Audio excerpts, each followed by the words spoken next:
Hello everyone, I am Storyteller, and I am here to help you today. I know you use this video to fall asleep, so before that, like the video and subscribe to the channel.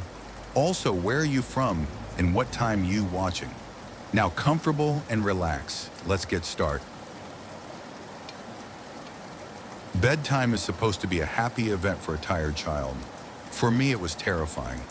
While some children might complain about being put to bed before they have finished watching a film or playing their favorite video game, when I was a child, nighttime was something to truly fear. Somewhere in the back of my mind, it still is. As someone who is trained in the sciences, I cannot prove that what happened to me was objectively real, but I can swear that what I experienced was genuine horror. A fear which in my life, I'm glad to say, has never been equaled. I will relate it to you all now as best I can, make of it what you will, but I'll be glad to just get it off of my chest. I can't remember exactly when it started, but my apprehension towards falling asleep seemed to correspond with my being moved into a room of my own. I was 8 years old at the time, and until then I had shared a room, quite happily, with my older brother. As is perfectly understandable for a boy 5 years my senior, my brother eventually wished for a room of his own, and as a result, I was given the room at the back of the house. It was a small, narrow, yet oddly elongated room, large enough for a bed and a couple of chest of drawers, but not much else. I couldn't really complain because even at that age, I understood that we did not have a large house, and I had no real cause to be disappointed, as my family was both loving and caring. It was a happy childhood during the day. A solitary window looked out onto our back garden. Nothing out of the ordinary, but even during the day, the light which crept into that room seemed almost hesitant. As my brother was given a new bed, I was given the bunk beds which we used to share. While I was upset about sleeping on my own, I was excited at the thought of being able to sleep in the top bunk, which seemed far more adventurous to me. From the very first night, I remember a strange feeling of unease creeping slowly from the back of my mind. I lay on the top bunk, staring down at my action figures and cars strewn across the green-blue carpet. As imaginary battles and adventures took place between the toys on the floor, I couldn't help but feel that my eyes were being slowly drawn towards the bottom bunk, as if something was moving in the corner of my eye, something which did not wish to be seen. The bunk was empty, impeccably made with a dark blue blanket tucked in neatly, partially covering two rather bland white pillows. I didn't think anything of it at the time. I was a child, and the noise slipping under my door from my parents' television bathed me in a warm sense of safety and well-being. I fell asleep. When you awaken from a deep sleep to something moving or stirring, it can take a few moments for you to truly understand what is happening. The fog of sleep hangs over your eyes and ears, even when lucid. Something was moving. There was no doubt about that. At first, I wasn't sure what it was. Everything was dark, almost pitch black, but there was enough light creeping in from outside to outline that narrowly suffocating room. Two thoughts appeared in my mind almost simultaneously. The first was that my parents were in bed, because the rest of the house lay both in darkness and silence. The second thought turned to the noise, a noise which had obviously woken me. As the last cobwebs of sleep withered from my mind, the noise took on a more familiar form. Sometimes the simplest of sounds can be the most unnerving, a cold wind whistling through a tree outside, a neighbor's footsteps uncomfortably close, or in this case, the simple sound of bed sheets rustling in the dark. That was it.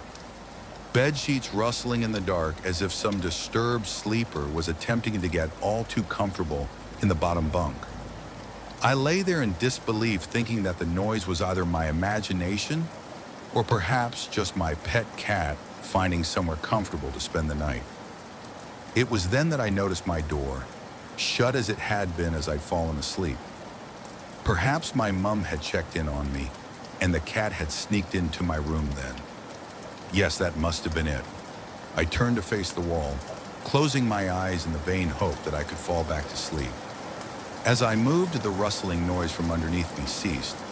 I thought that I must have disturbed my cat, but quickly I realized that the visitor in the bottom bunk was much less mundane than my pet trying to sleep, and much more sinister. As if alerted to and disgruntled by my presence, the disturbed sleeper began to toss and turn violently, like a child having a tantrum in their bed. I could hear the sheets twist and turn with increasing ferocity. Fear then gripped me, not like the subtle sense of unease I had experienced earlier, but now potent and terrifying. My heart raced as my eyes panicked, scanning the almost impenetrable darkness. I let out a cry. As most young boys do, I instinctively shouted on my mother.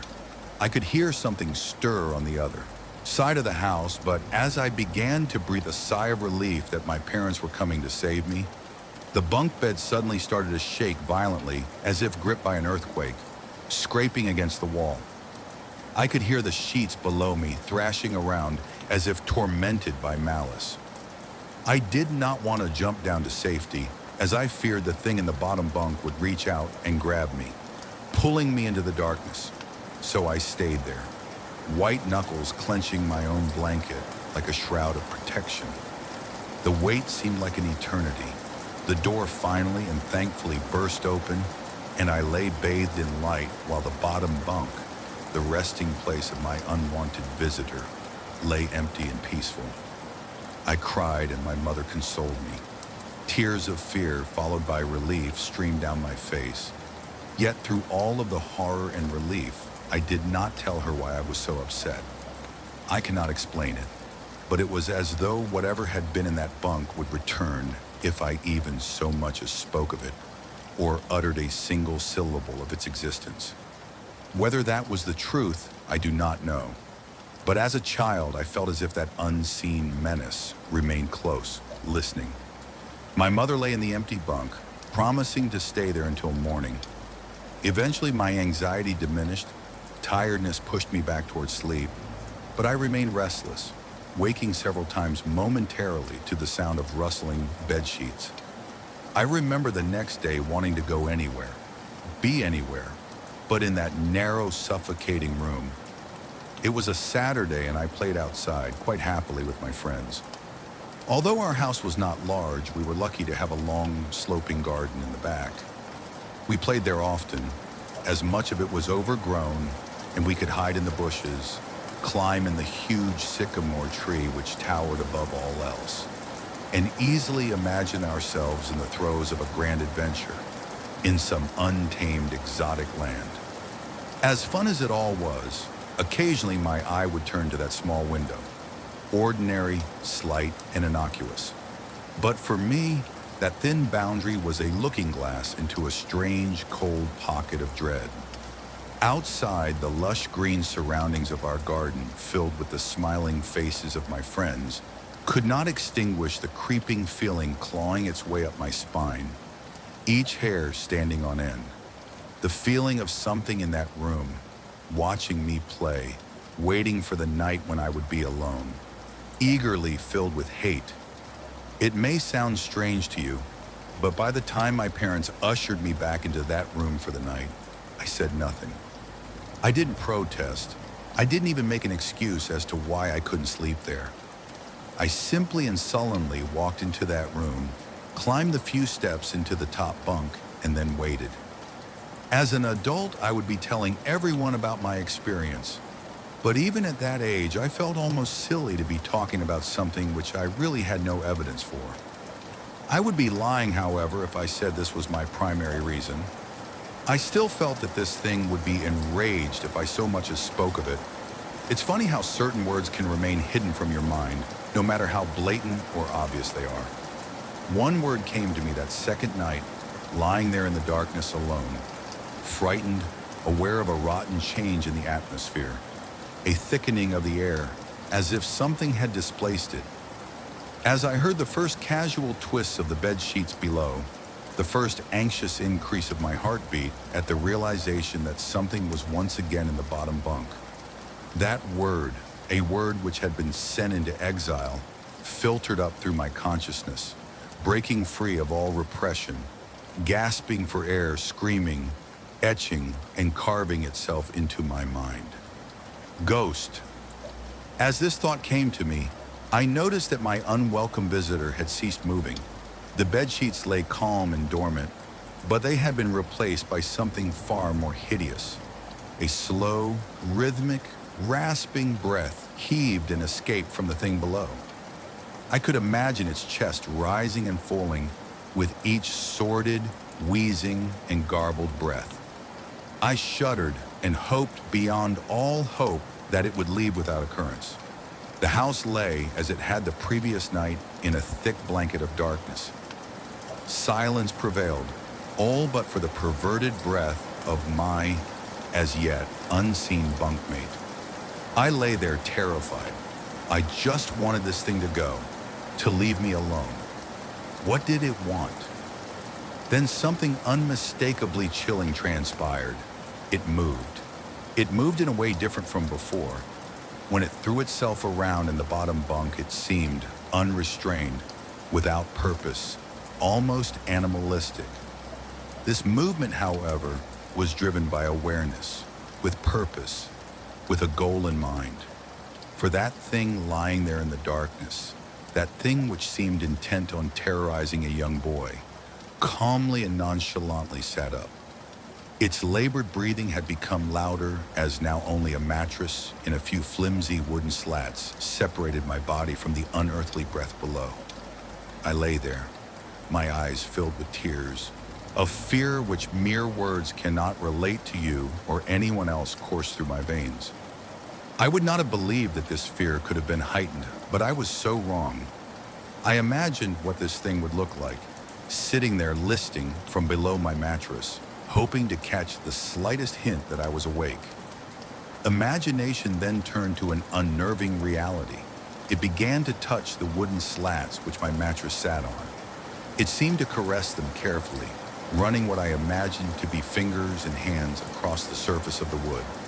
Then with great force, it prodded angrily between two slats into the mattress. Even through the padding, it felt as though someone had viciously stuck their fingers into my side. I let out an almighty cry, and the wheezing, shaking, and moving thing in the bunk below replied in kind by violently vibrating the bunk as it had done the night before. Small flakes of paint powdered onto my blanket from the wall as the frame of the bed scraped along it, backwards and forwards. Once again I was bathed in light, and there stood my mother, loving, caring as she always was, with a comforting hug and calming words which eventually subdued my hysteria. Of course she asked what was wrong, but I could not say, I dared not say. I simply said one word over and over and over again. Nightmare. This pattern of events continued for weeks, if not months. Night after night I would awaken to the sound of rustling sheets. Each time I would scream so as to not provide this abomination with time to prod and feel for me. With each cry, the bed would shake violently, stopping with the arrival of my mother, who would spend the rest of the night in the bottom bunk, seemingly unaware of the sinister force torturing her son nightly. Along the way, I managed to feign illness a few times and come up with other less than truthful reasons for sleeping in my parents' bed. But more often than not, I would be alone for the first few hours of each night in that place. The room where the light from outside did not sit right, alone with that thing. With time, you can become desensitized to almost anything, no matter how horrific. I had come to realize that, for whatever reason, this thing could not harm me when my mother was present. I am sure the same would have been said for my father, but as loving as he was, waking him from sleep was almost impossible. After a few months, I had grown accustomed to my nightly visitor. Do not mistake this for some unearthly friendship. I detested the thing. I still feared it greatly, as I could almost sense its desires and its personality, if you could call it that.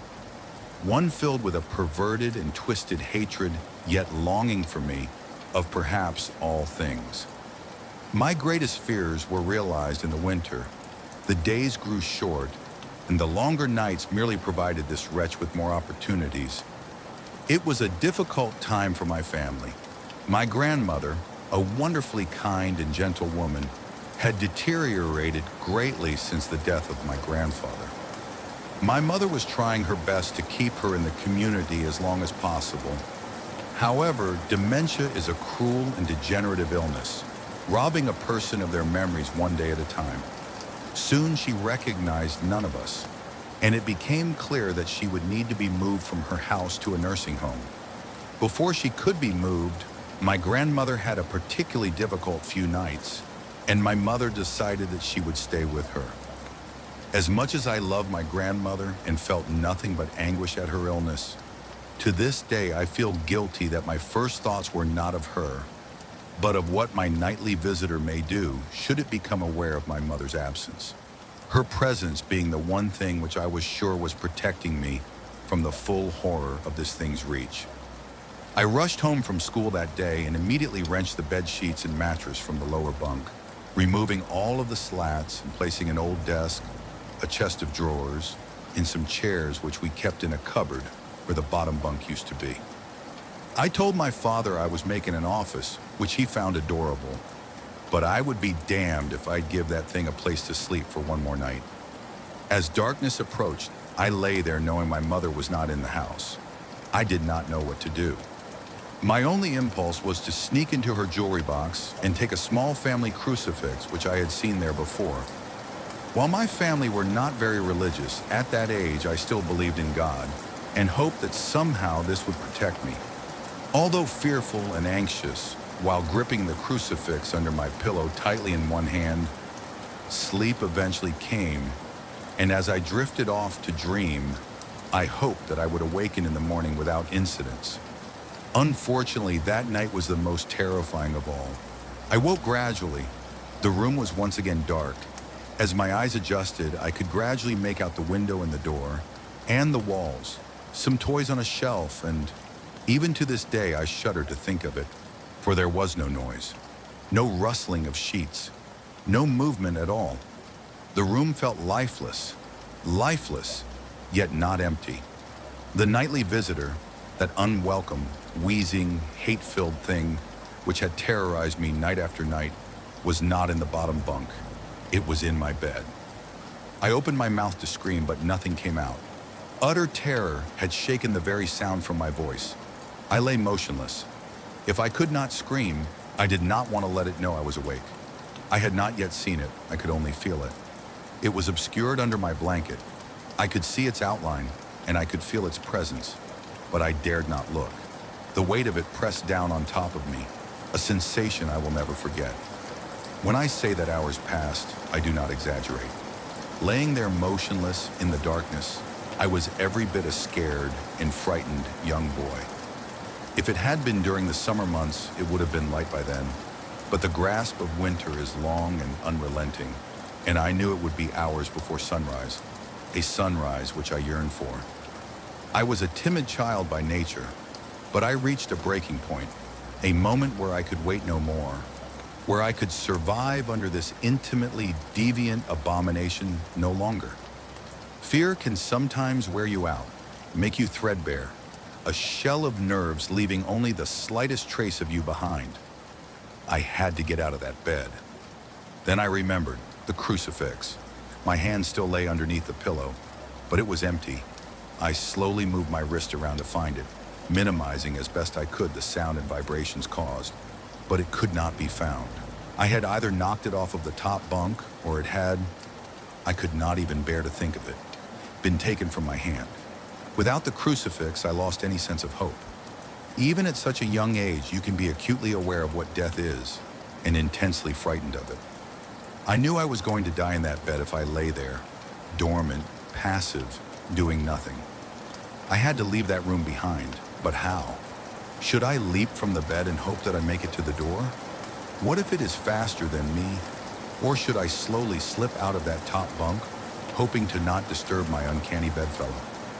Realizing that it had not stirred when I moved, trying to find the crucifix, I began to have the strangest of thoughts. What if it was asleep? It hadn't so much as breathed since I had woken up. Perhaps it was resting, believing that it had finally got me, that I was finally in its grasp. Or perhaps it was toying with me. After all, it had been doing just that for countless nights, and now with me under it, pinned against my mattress with no mother to protect me. Maybe it was holding off, savoring its victory until the last possible moment, like a wild animal savoring its prey. I tried to breathe as shallowly as possible, and mustering every ounce of courage I could, I reached over slowly with my right hand and began to peel the blanket off of me. What I found under those covers almost stopped my heart. I did not see it, but as my hand moved the blanket, it brushed against something smooth and cold, something which felt unmistakably like a gaunt hand. I held my breath in terror, as I was sure it must now have known that I was awake. Nothing. It did not stir. It felt dead. After a few moments, I placed my hand carefully further down the blanket and felt a thin, poorly formed forearm. My confidence and almost twisted sense of curiosity grew as I moved down further to a disproportionately larger bicep muscle. The arm was outstretched, lying across my chest, with the hand resting on my left shoulder as if it had grabbed me in my sleep. I realized that I would have to move this cadaverous appendage if I even so much as hoped to escape its grasp. For some reason, the feeling of torn, ragged clothing on the shoulder of this nighttime invader stopped me in my tracks. Fear once again swelled in my stomach and in my chest as I recoiled my hand in disgust at the touch of straggled, oily hair. I could not bring myself to touch its face, although I wondered to this very day what it would have felt like. Dear God, it moved. It moved. It was subtle, but its grip on my shoulder and across my body strengthened.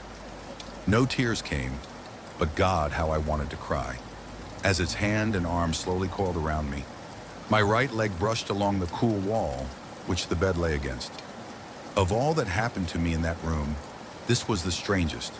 I realized that this clutching, rancid thing, which drew great delight from violating a young boy's bed, was not entirely on top of me. It was sticking out from the wall, like a spider striking from its lair. Suddenly, its grip moved from a slow tightening to a sudden squeeze. It pulled and clawed at my clothes as if frightened that the opportunity would soon pass. I fought against it, but its emaciated arm was too strong for me. Its head rose up, writhing and contorting under the blanket. I now realized where it was taking me, into the wall. I fought for my dear life. I cried, and suddenly my voice returned to me, yelling, screaming, but no one came. Then I realized why it was so eager to suddenly strike, why this thing had to have me now. Through my window, that window which seemed to represent so much malice from outside, streaked hope, the first rays of sunshine. I struggled further, knowing that if I could just hold on, it would soon be gone. As I fought for my life, the unearthly parasite shifted, slowly pulling itself up my chest, its head now poking out from under the blanket, wheezing, coughing, rasping. I do not remember its features. I simply remember its breath against my face, foul and as cold as ice. As the sun broke over the horizon, that dark place, that suffocating room of contempt was washed, bathed in sunlight. I passed out as its scrawny fingers encircled my neck, squeezing the very life from me. I awoke to my father offering to make me some breakfast, a wonderful sight indeed. I had survived the most horrible experience of my life until then, and now. I moved the bed away from the wall, leaving behind the furniture I had believed would stop that thing from taking a bed. Little did I think that it would try to take mine, and me. Weeks passed without incidents, yet on one cold, frost-bitten night, I awoke to the sound of the furniture where the bunk beds used to be, vibrating violently. In a moment it passed, I lay there sure I could hear a distant wheezing coming from deep within the wall, finally fading into the distance. I have never told anyone this story before. To this day, I still break out in a cold sweat at the sound of bed sheets rustling in the night, or a wheeze brought on by a common cold, and I certainly never sleep with my bed against a wall. Call it superstition if you will, But as I said, I cannot discount conventional explanations such as sleep paralysis, hallucination, or that of an overactive imagination. But what I can say is this. The following year, I was given a larger room on the other side of the house, and my parents took that strangely suffocating, elongated place as their bedroom. They said they didn't need a large room, just one big enough for a bed and a few things. They lasted 10 days. We moved on the 11th. After writing my account of an horrific experience I had as an 8-year-old child, many have encouraged me to speak about the aftermath. I've been hesitant to do so, as I have felt unsettled since I broke my silence. Sleep has not come easy to me these last few nights. My skepticism, however, remains resilient, and as such, I will tell of what I experienced in the other room. This won't be as long, as what occurred only took place over a few days, but that was more than enough for me. If you recall, after that unwelcome nightly visitor left me, I was moved into another bedroom a year later. This room was much larger than the previous one and had a warm and welcoming atmosphere to it. Some places feel bad. The room before felt foul, but this one did not. Thankfully, I was given a normal bed. The previous one was taken apart and thrown out. A welcome sight, I might add. I loved my new room. I enjoyed the space for all of my toys. I was happy that the place was large enough to have my friends drop by. But most of all, I was relieved to just be out of that uneasy, foreboding part of the house. On the first night, I slept more soundly than I had done for a long, long time. Of course, I still moved my bed several feet from the wall. I told my mother that I and my friends liked to use the gap between the bed and wall as a hiding place when we were playing. I awoke the next day feeling refreshed and relaxed. As I lay there watching some of my favorite cartoons on a small portable television, I noticed something odd. An old dark brown armchair, which had always been there, sat at the foot of my bed, large and looming. It was frayed and worn, having been given to us as part of a suite by my cousin, but it had been used many times even by then. The chair itself was not unusual, but what unsettled me was that I could have sworn that before I had went to sleep, the chair had been facing away from the bed. Now in the cold light of day, the chair was facing me. I assumed one of my parents had moved it while I slept, probably looking for something which had been left there before we switched rooms. The second night was not as restful. It was around 11 p.m., and I could hear my parents' television from the other side of the house. The room was largely in darkness, the only illumination in orange hue drifting through my window from the streetlights outside. I lay there content until I heard something quiet yet unmistakable. At first I thought it was the sound of my own breath exhaling and inhaling as I rested. But when I stopped for a moment, the quiet, almost inaudible sound of someone else in the room breathing in and out did not cease. It continued, rhythmically and without pause. I lay there in the darkness, but while I was still recovering from the terror instilled in me from my experiences in my previous bedroom, I was not entirely afraid. The breathing was so distant and unlike the wheezing I had heard during my encounter with that thing in the wall, that I remained calm. And even at that early age, I believed that it was so subtle, that it was probably my imagination playing tricks on me. Still, I took no chances. I stepped out of bed, walked across the room, and turned the light on. The sound had gone. I stared at that old worn armchair facing the foot of my bed, which was within reaching distance of where I slept, and turned it around to face the other way. I had no real reason to do so, but something about it sitting there filled me with dread. The third night I was not so fearless. Again I awoke in darkness. Lying on my back, I stared up at the ceiling, which seemed to happily absorb the dim orange light from the street. The tree outside my window swayed in a calm breeze, casting a strange collection of improbable moving shadows across the room. I could hear nothing but the long and distant hum of the city's night traffic. Just as I began to drift back into sleep, I heard it, a creak from the bottom of my bed, as if something had moved or shifted its weight on the floor. I raised my head, peering through the darkness, but saw nothing strange. Everything sat as it had done throughout the day. Nothing was out of place. I cast my gaze across the room. Some comics on the floor, a few boxes which had still to be unpacked, the armchair unmoved, still facing away from the bottom of my bed. There was nothing sinister here. I was now fully awake, glancing over at my television, considering whether or not to enjoy some late-night TV. I'd have to keep the volume low, of course, as my older brother would hear it in the next room, and no doubt tell me to switch it off. Just as I sat up fully in bed, I heard it again. A low creak, accompanied by a sound. The sound of the slightest of movements. I looked again at the room. The dim orange shadows cast by the leaves hanging by my window now took on a more menacing form. I still saw no reason to be afraid. I stared at the chair at the end of my bed and saw nothing unusual about it. It's quite common for the mind to take a moment to fully come to terms with what it is seeing. It takes time to put the full horror of what is in front of you together into a moment of cold, bitter realization. Yes, I was staring at that old worn armchair in the dark, but what I was also staring at was the person sitting in it. In the dim light, I could only see the outline of the back of its head, the rest obscured by the spine of the chair. I sat motionless, staring, praying, hoping that my eyes were being misled by their surroundings. The slow creak of movement as it shifted in its battered throne chilled me to my very core. This was no mere trick of the dark. Then it shifted onto its right side. I knew what it was doing. It was turning to look at me. It was difficult to make out, for even in that room it seemed darker than everything around it. I saw what looked like a collection of long fingers slip over the crest of the chair, and then another. The room was silent but for the sound of this thing shuffling in its seat and the crash of my racing heart. At first I could only make out the outline of its forehead, but then it began to rise up, revealing 2 pinpoints of light in the dark recesses of its deeply set eye sockets. It was staring at me.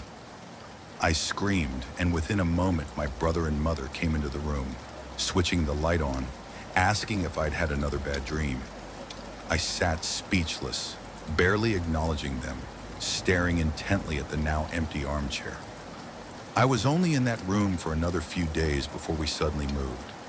I saw nothing for the remaining nights except for my last sleep in that room where I awoke to the warm air of something breathing into my ear. I jumped out of bed, turning the light on. The slow, rhythmic breath of something unseen remained, louder than before. I spent the rest of that night on the couch in the living room. 2 years later, I slept soundly in my bed, in our new house. There had been no other incidences, and I was sure I had left behind whatever strangeness had plagued me in that little average suburban home. I was, however, left one parting gift. My tormentors, and in my opinion, the watcher in that armchair was a different entity to the thing in the elongated room, had one last surprise in store for me. Like an animal claiming its territory, I was not entirely out with their grasp. For one last terrifying moment, I felt the presence of those things. I lay there sound asleep, 2 years since those horrifying experiences. I was in the throes of a nightmare, and suddenly happily found myself awake, safe and sound in my bed. The room was darker than usual. I breathed a sigh of relief as one does when waking from a nightmare. But the room was so dark, I could see nothing at all, as if something had snuffed out the light. I chuckled to myself, realizing that I must have pulled my blanket up and over my face while sleeping. The cotton blanket felt cool against me, but the air was a little too warm, almost stifling. Just as I was about to remove the blanket for some air, I heard it. For the last time I heard it, the rhythmic breathing of the watcher at the end of my bed. Fear gripped me, followed by anger and despair. Why could I not be left alone? I then did something most peculiar. I decided to speak to it. Perhaps this thing did not mean to harm me. Perhaps it was unaware of the terror it had caused. Surely a young boy deserves some mercy. As the breathing grew louder and closer, I began to cry. I could feel its presence on the other side of the blanket, its breath hanging over me like a stagnant wind. Through the tears, I uttered two words, words which surely would put an end to all of this. Please stop. The breathing began to change. It became more animated, quicker somehow. I could hear something shuffling next to me, standing close by. The breathing then moved, first back to the foot of my bed, and then slowly across the room, through the door, into the hallway, and then gone. Half crying, half elated, I lay in the still darkness, my face still covered by the blanket. You may consider this a victory of some sort, but I do not. If those things were real, I know now beyond a shadow of a doubt that their intentions were not misconstrued. They were twisted, filled with malice. I would normally never use such a word to describe anything, but it's as close to evil as I hope I ever come. How do I know that? I'll tell you how. Moments after that thing seemed to have left the house, something pressed forcefully down on top of me, pushing the blanket with great strength against my face. I could feel a large hand with long, thin fingers wrapping the covers around my skull, its nails imprinted upon me like razor-sharp ridges. I managed to slide down into the gap between the bed and the wall, quickly making my escape, clambering and screaming out of my room, waking my family. Make no mistake, that thing in the darkness tried to smother me to death. A few days ago, I submitted 2 nightmarish accounts from my childhood. Perhaps you best read them to truly comprehend what has befallen me. I had been compelled to silence, gripped by the irrational fear that somehow, even after all of these years, should I speak of it, that those things would seek me out and once again wreak havoc on my life. In the name of science and reason, I confronted those fears and set out to vanquish those tormented memories once and for all by sharing them with others, exposing them for what I believed they were, the delusions of a troubled child. I have held on to my skepticism and rationality for dear life. I have allowed them to define me. But this morning I was presented with verifiable physical evidence. Evidence of what I do not know, but it cannot be ignored. And it seems strange to me that the last few days have been so tainted by apprehension and misfortune after finally breaking my silence that I can no longer rely upon entirely conventional explanations. In the wake of sharing those traumatic experiences I had as a child, I have been plagued by an overwhelming sense of unease. Initially, I attributed this to the fear I had experienced in simply recounting and reliving those terrible events in my mind. But as the days passed, it felt like so much more. A feeling of impending doom consumed my every thought. While sleep came to me, rest did not. Each morning I awoke, my nerves on edge, as if deprived of sleep for an age. Nothing overtly frightening happened during the first few nights. No visitation, no unwelcome bedfellows, no wheezing breaths reaching out from deep within my bedroom walls. But I had that distantly familiar feeling of not being alone. Do not misunderstand. I did not sense someone in the room with me. I did not hear, smell, or feel anything remotely supernatural. But throughout my days and nights, I have sensed something subtle, almost on the periphery of my awareness. The feeling that something is on its way, something is coming, like the first few stagnant blasts of air from a subway tunnel, heralding the arrival of a lurching, unstoppable monstrosity. Surprising, yet expected. My sense of unease grew with each passing day, pushing its way under my skin, deep into my mind like some form of cancerous infection. I tried to focus my attention on various writing projects in a vain attempt to fill my mind up to the brim with other thoughts, hopefully leaving no room for those contaminated memories. But those thoughts came to me nonetheless. My anxiety gained momentum until I could think of nothing else. I had to do something. I had studied psychology for years at university. With this, I knew that anxiety is often the result of a loss of control, and that one of the most effective ways to combat it is to empower oneself. This is what I intended to do. Call it foolhardy, but I was going to go back to that place, that house where those terrible events took place. I was going to confront those memories and expose them for what they were. Nonsense. It was an hour's drive to my old home, but it was one filled with elation. I was confident, at ease, happy. I was in control now, and nothing was going to get in my way from showing that the place I had feared my entire life was nothing but an average, humdrum, harmless little suburban house. Gleefully negotiating the country roads and then motorway, finally I made it to the city. Gradually, the streets began to take on a familiar appearance. Memories of playing in that neighborhood came flooding back to me. A play park with my favorite slide, an ash pitch where we used to play football, my schoolyard filled with hide and seek and friendships long since abandoned, but never forgotten. My mind wandered through those memories like a prodigal son walking home.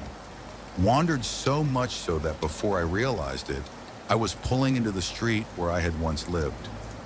The road was long and disappeared far into the distance, finally entering into a sharp, blind turn. It was an old neighborhood and had been planned and built long before the advent of the car. This was evident by the narrowness of its roads, creating a strangely claustrophobic feeling, as if the houses on each side rose up, leering at passers-by. I slowed my speed and cast my eye over each house that I passed. It was a uniform place, with every house looking not dissimilar.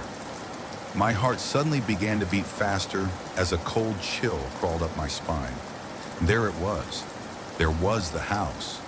It was late afternoon and the street was quiet, almost lonely. I stared at that little place, wondering how such an ordinary home could have instilled so much fear in me.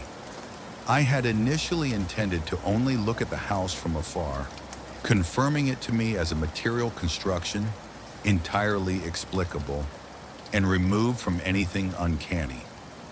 But as I parked, I took a deep breath, and before I knew it, I was out of my car, walking towards that old metallic gate, its once bright floral shapes now darkened by aged, flaking deep green paint, revealing nothing but rust beneath.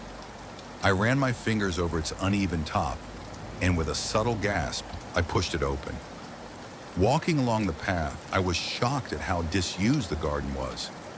I thought to myself how much of a waste of a good lawn it was, which was all but obscured by a thick mosaic of weeds and other invasive species. But as I neared the house, I realized why. It was unoccupied. Once again, a shudder crept through me, but as my anxiety rose up, I crushed it with my rational mantra. The simplest of explanations is usually the correct one. I assumed that due to the current economic climate that the house had probably just been on the market for some time, and that the owner wasn't too aware of the old sentiment that the first bite is with the eye. But as I looked around, I could see no for sale sign, nor one to let. It genuinely seemed as though this house had been forgotten, abandoned, and left to rot. The windows at the front of the house were filthy and, as such, almost impossible to see through. But as I wandered around to the back of the building, I could see more clearly inside. I would have imagined that a house such as this one would be empty, but on the contrary, it was entirely occupied by the trappings of a modern life. I could see a television sitting in the living room corner, a coffee table with magazines strewn across it, various pieces of furniture sitting as if ready to be used, and a couple of coffee cups sitting on the windowsill still full, covered in mold. I would have thought the house was lived in if it was not for a thick layer of dust lying over everything, accompanied by the occasional spider's web. It seemed as though the most recent occupants had left in a hurry and never returned. Clambering through a sea of waist-high grass and bushes, I eventually arrived at that innocuous little window at the back of the house. The very sight of it frightened me. But this was mere memory and not the strange feeling of being watched from within as I had experienced as a child. Peering in, the room looked eerily familiar. I suppose there is little that can be done with a room so small, so oddly narrow. But through the dirt-covered glass, the room looked almost unchanged from when I had slept in it. A bed, a set of drawers, and what looked like an assortment of toys on the floor. A profound sense of anger washed over me momentarily, but I shook it quickly from my mind.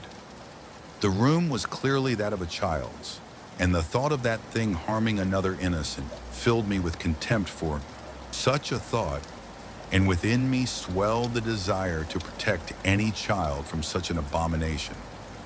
As I gazed at that wall, of which a bed lay alongside it, the hairs on the back of my neck stood up. For a moment, and it was for only the slightest, I thought I saw the blanket on top of the bed move. More than that, through that window pane, I could have sworn I heard a wheezing gasp. Closing my eyes tightly, I repeated another scientific mantra. Science does not owe its debts to imagination. Opening my eyes, I saw nothing but an empty bedroom. No foul spirits, no unearthly things, just a room, no more, no less. I breathed a sigh of relief as at that all was well with the world for the first time in many days. You may think that it was wishful thinking, but I genuinely felt that I had shown myself that there was nothing to be scared of, other than my overactive imagination. It was starting to get dark, and I wanted to be home before the night. Filled with confidence now that my anxieties were behind me, there was one last thing I needed to do. When we had left that house, we did so in a hurry. As a child, it was disorientating, even frightening to leave everything I knew behind. But there was one thing left which I always wondered about. At the bottom of the garden stood a sycamore tree, which looked to be even older than the house. I was amazed at how unchanged it was. I had grown up, gone on to pastures new, but the old sycamore still stood, wise, warm, almost friendly in its appearance. I think it's a rites of passage for any child to have a place to hide things. It's often their first experience with independence, something removed from any authority figure. For me, my stash was halfway up the old sycamore. I'm sure I must have looked like a fool, but I happily and gleefully climbed the tree with abandon. The configuration of the branches had changed in places, but overall the happy memories of playing amongst the limbs of the old sycamore, of having a little piece of the world to myself away from everyone else, seemed vivid, as it was remarkable how much remained unchanged. Halfway up, I caught my breath and smiled to myself. In the central trunk of the tree lay a hollow. Whether it had been created by an animal, or perhaps the tug of a gale on a weakened branch long ago, I do not know. But it was where I kept things. If I found something which I was sure would be taken from me for being inappropriate, into the hollow it would go. The truth is, though, that the majority of the items inside were not very interesting. Mostly just toys and rarely exotic pieces of contraband, like a slingshot or some smoke bombs. I had no reason to hide the toys, but when I was young, it felt adventurous to have a secret. The hollow was dark and filled halfway with rotting leaves, no doubt deposited there from countless autumns. Nevertheless, I reached deep inside to see what remained. I couldn't believe it. I had found a toy that I had hidden there before we moved all those years ago. I could feel the plastic in my hand, its sharp edges unmistakable, but the leaves and darkness of the hollow obscured its view from me as I struggled to remove it from the thick, wet mixture of rotting leaves and rainwater. It seemed to be caught amongst a collection of small twigs. The reason I was so excited was that I knew when we moved that I had left one of my favorite toys behind, a small plastic First World War British soldier. It may not sound like much, but I had grown up on my family's stories of my grandfather's adventures during both wars, and while he had passed away before I was born, I would often act out exaggerated versions of the stories with this small soldier in the role of the hero. my intrepid grandfather. At the time, I thought a hollow the perfect hiding place for a soldier. My delight, however, quickly turned to horror. I felt sick to my stomach, for as I pulled the soldier out, I realized it was not my toy, but something else entirely. Stuffed into the back of the hollow amongst the sludge, and now in my hand was the skeletal remains of a small animal. The bones crunched together in my grip as the few small flakes of hair and flesh left on it putrefied between my fingers. I almost lost my balance as the rotten and potent smell of death escaped through my moist grasp, invading my senses. I climbed back down carefully, dejected. There was nothing else in the hollow. My toy was gone, probably taken by another child during the subsequent years. What remained of the poor animal I buried under some loose earth in the garden. I left that place immediately. Despite my unfortunate encounter in the hollow, I still felt empowered. That I had actually plucked up the courage to revisit that place, to see how ordinary it really was, made me feel in control once more of my faculties. I did not at that time require anything other than a conventional explanation. I said goodbye to the old neighborhood, to that bad memory once, and for all, and began to make my way home. By the time I had driven onto the motorway, something had begun to filter through from the back of my subconscious.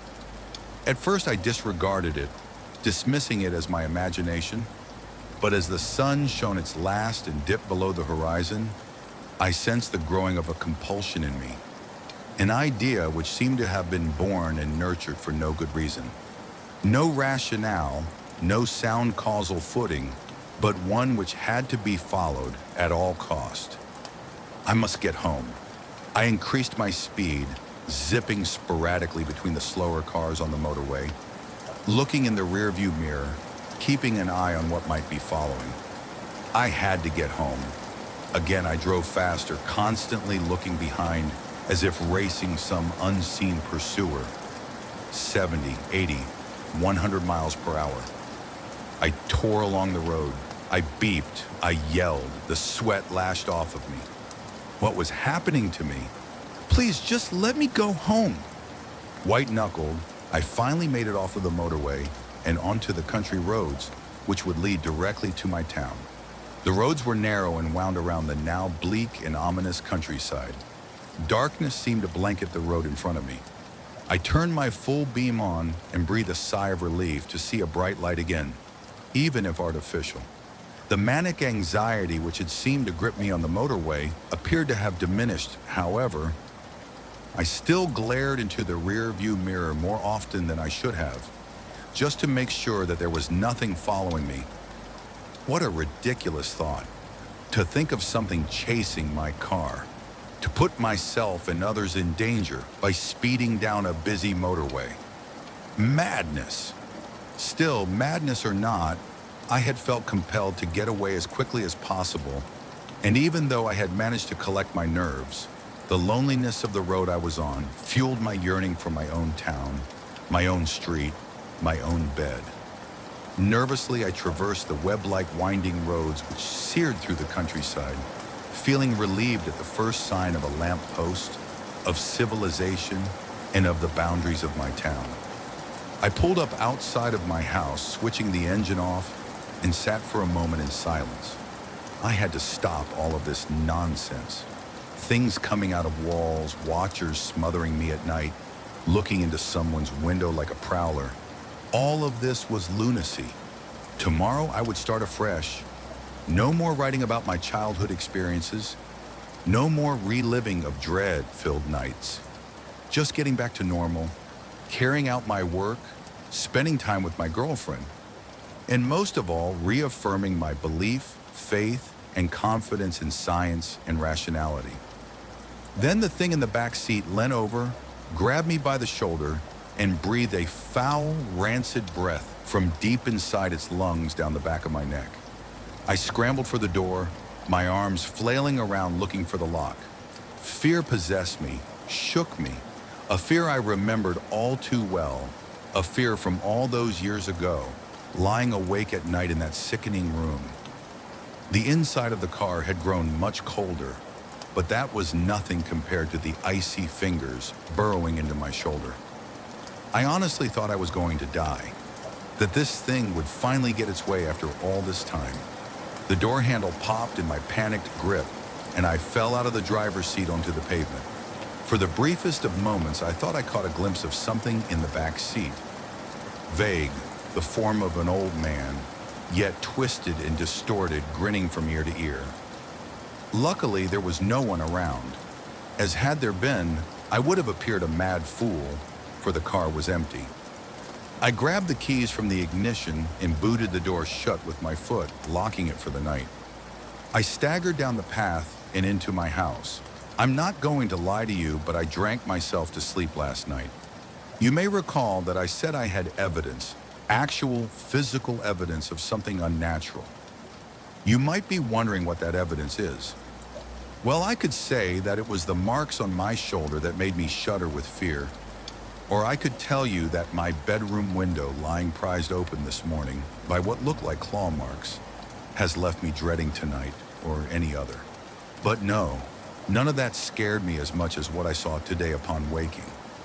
Sometimes the most frightening of messages are the most simple, for lying on my chest as I awoke this morning was a toy soldier, the soldier I had hidden in that hollow all those years ago, returned to me as an adult, bitten in half. Subscribe for part 2.